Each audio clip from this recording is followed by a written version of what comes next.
Bom dia.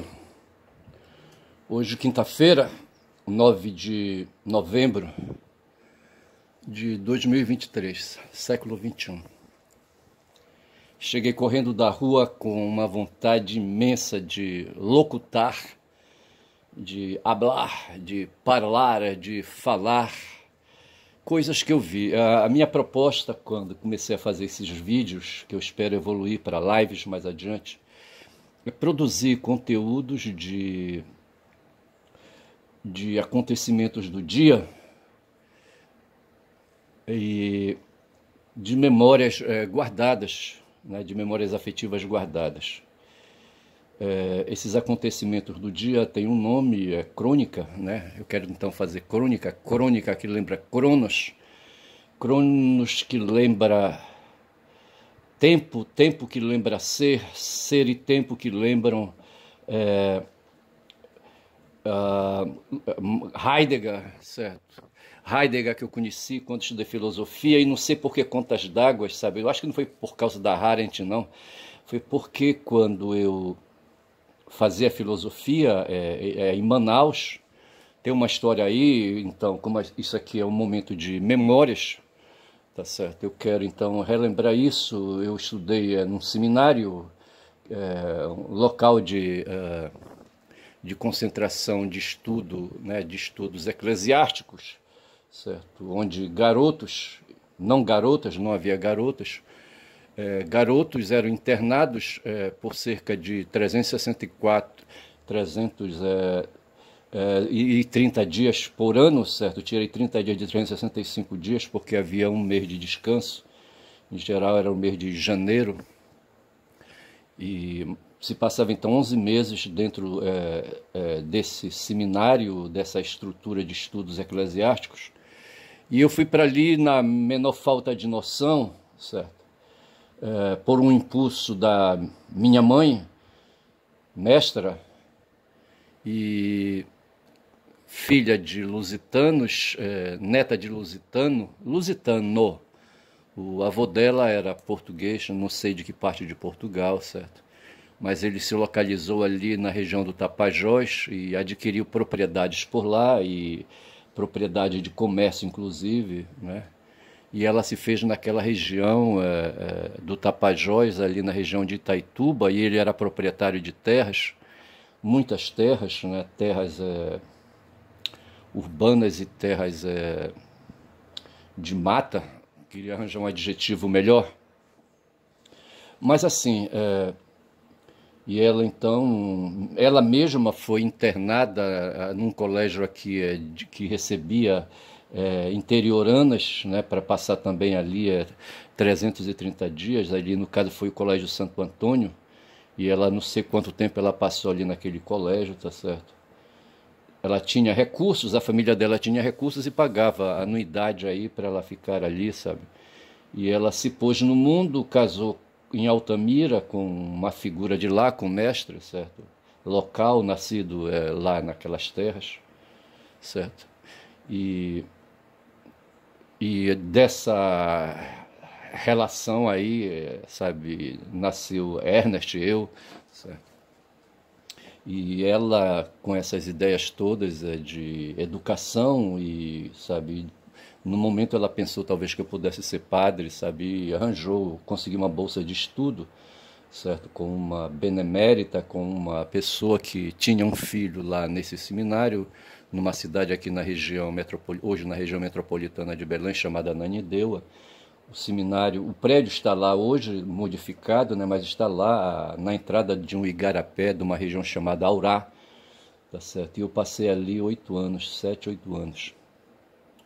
E ali eu estudei latim, certo? Eu lembro que eu estudei latim, certo?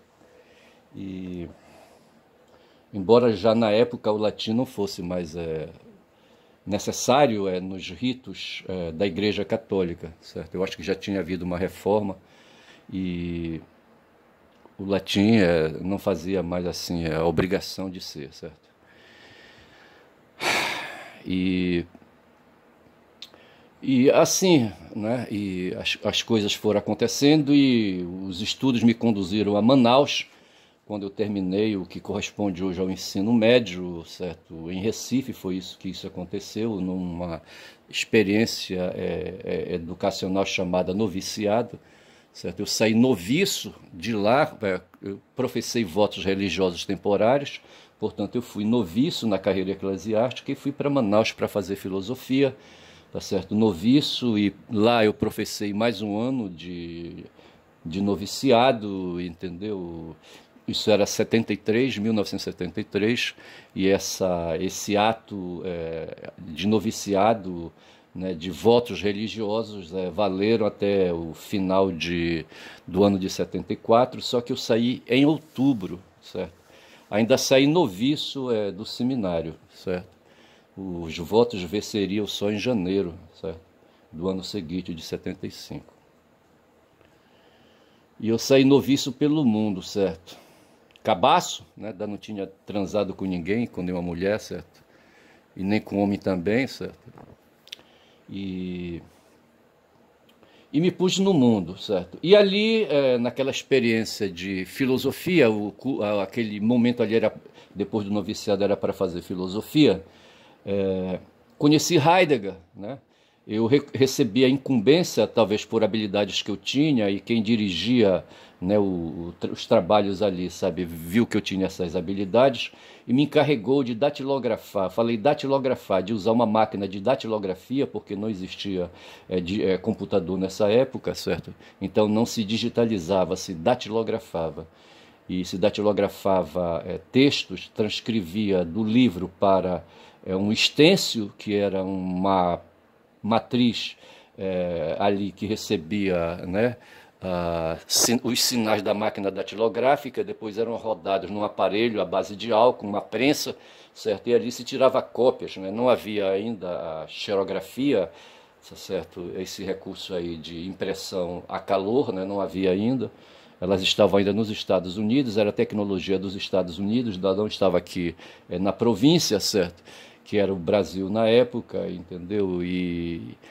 E assim eu tinha essa tarefa de datilografar os textos de filosofia para reproduzir para 10 ou 12 outros colegas noviços, estudantes de filosofia, e eu mantive contato com o texto de Heidegger forçado, sabe, datilografando um livro de história da filosofia, vai ver sobre Heidegger, entendeu?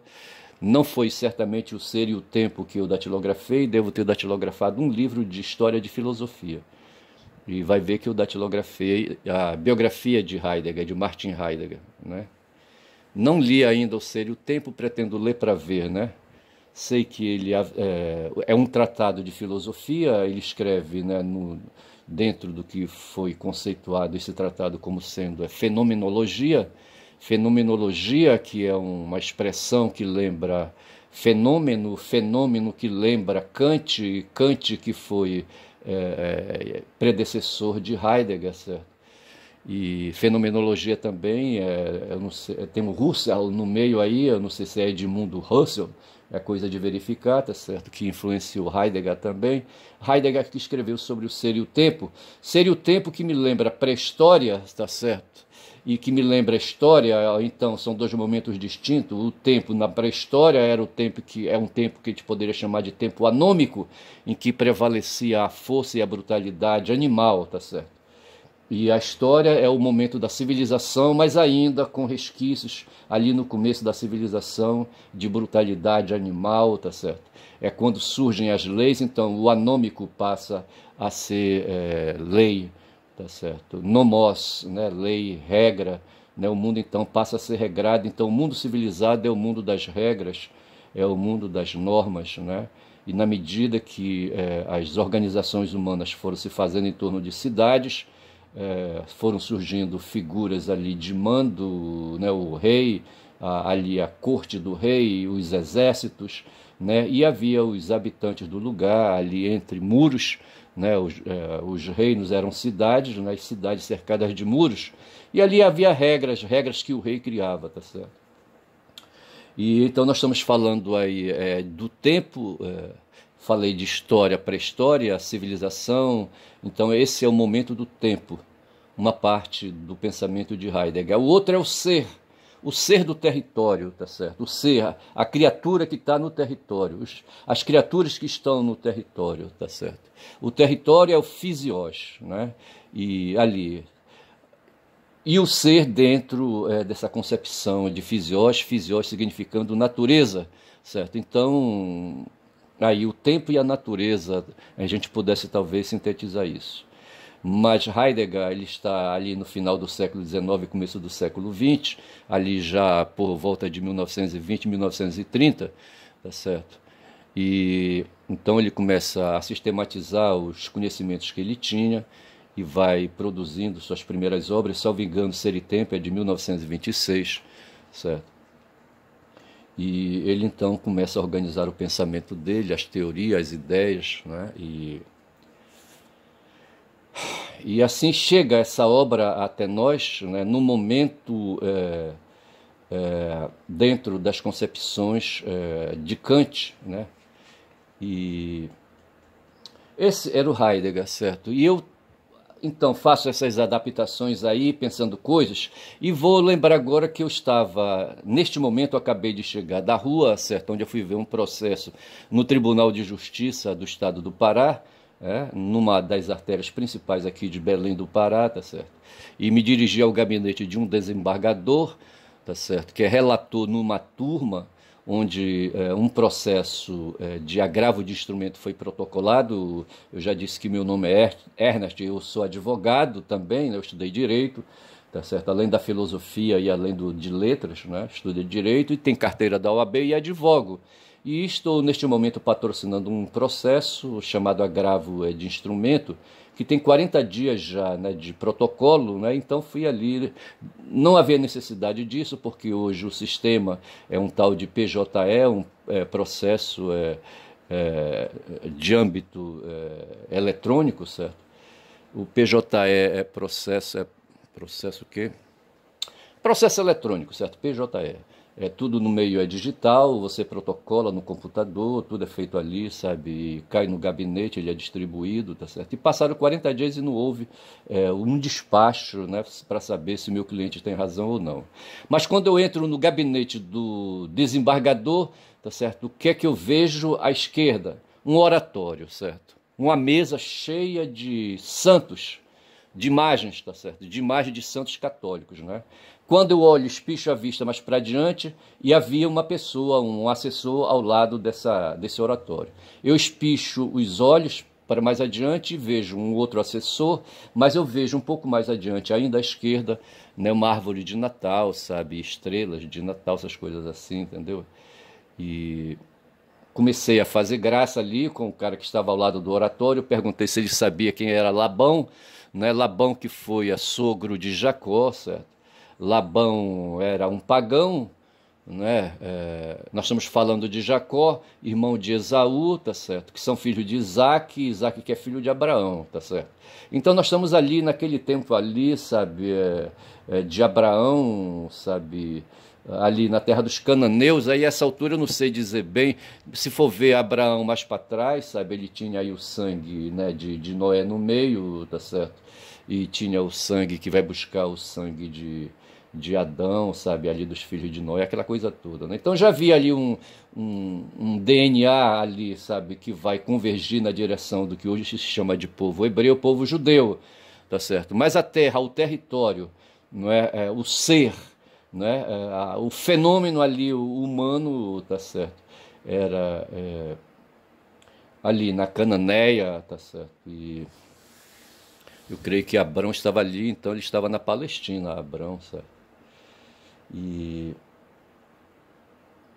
Labão, então, sabe, tem esse papo aí com Jacó, mas eu não vou entrar em pormenores. Só que eu lembro que havia ali uma montanha, rapaz, de imagem de santos. Aí isso me lembra a ideia, né, do que eu venho aqui tratando, né, de que, e Heidegger falava isso, e falava do mundo da metafísica, né, que é o mundo que a fenomenologia se opõe, né, os fenômenos, né, são os fenômenos do mundo físico, né, do que tem aí, e o mundo físico puxa seu oposto, que é o mundo metafísico, né, e o Heidegger falava que a maior parte do tempo da humanidade, veja que ele fala de ser e tempo, e a maior parte da temporalidade humana, no meio de encantamentos, né, no meio de mágica, no meio de seres fantásticos, e até hoje a gente vive essa fantasia, tanto que estava lá no gabinete do desembargador, né, que é um cargo, você tem um juiz e tem um desembargador, certo? É um cargo da magistratura, certo? Da magistratura, né, do judiciário, entendeu? E conseguia localizar o processo, estava no sistema, e um cidadão chamado Aníbal me deu atenção e disse que era o encarregado, né, de fazer a movimentação dos processos, e me garantiu, quando eu aleguei que já tinha 40 dias, né, ali, sabe, de falta de movimento, ele disse que estava com uns 50 processos ali para fazer movimento, mas me garantiu que iria hoje, quinta-feira, nos dias seguintes ali, até a próxima quinta-feira, né, dar o despacho que eu queria. Falou das dificuldades do desembargador e negócio de plantão, não sei mais o que, etc e tal. Então, o que eu quero dizer, e vou concluir, tá certo, esse momento aqui de crônica, né, e de memória, tá certo, dizendo o seguinte, né, que essas experiências que a gente tem, né, nós vivemos, nós teríamos a burocracia, né, que é a mãe da civilização, tá certo? A civilização se arrasta de acordo com os movimentos da burocracia. O desembargador é um burocrata, os dois assessores ali que ajudam o burocrata, o desembargador burocrata, tá certo? Promove um movimento lento, vejo que tem 40 dias que um processo que eu entrei não deu movimento, não consegui movimento, e o cara me garantiu que vai dar. E é dessa maneira que o tempo vai, sabe, na superfície do planeta, né, na superfície onde estão os seres de Heidegger, certo? E dentro ali das circunstâncias do tempo, né, vão se arrastando. Ninguém tem pressa de nada, tá certo? O que nós somos hoje aqui passaremos, tá certo? E viram outros e passarão, tá certo? Antes da história houve a pré-história, e seres ali, sabe, num espaço anômico se arrastaram. Hoje nós, no espaço civilizatório, no espaço burocrático, nós nos arrastamos também e vamos continuar nos arrastando. Heidegger passou e morreu em 76, né? Logo mais Ernest e eu, sabe, passarei também, todo mundo passará, e ser e tempo continuarão se arrastando na superfície do planeta, até que ali os sionistas resolvam detonar uma bomba no território, ali uma bomba atômica, uma bomba de nêutron no território de Gaza, sabe, ou da Cisjordânia, sabe, e o Irã, sabe, entre na guerra, a Rússia, a China, Estados Unidos, e todo mundo resolve implodir o planeta, tá certo? Porque hoje a quantidade de bombas de bombas atômicas que estão armazenadas em silos nos Estados Unidos, né, ali voltados para os inimigos, sabe? Dá para explodir a Terra, acho que mais 10 vezes ou mais até, tá certo? Meu nome é Ernest, aqui na tela, tá certo? Eu estou vendo ali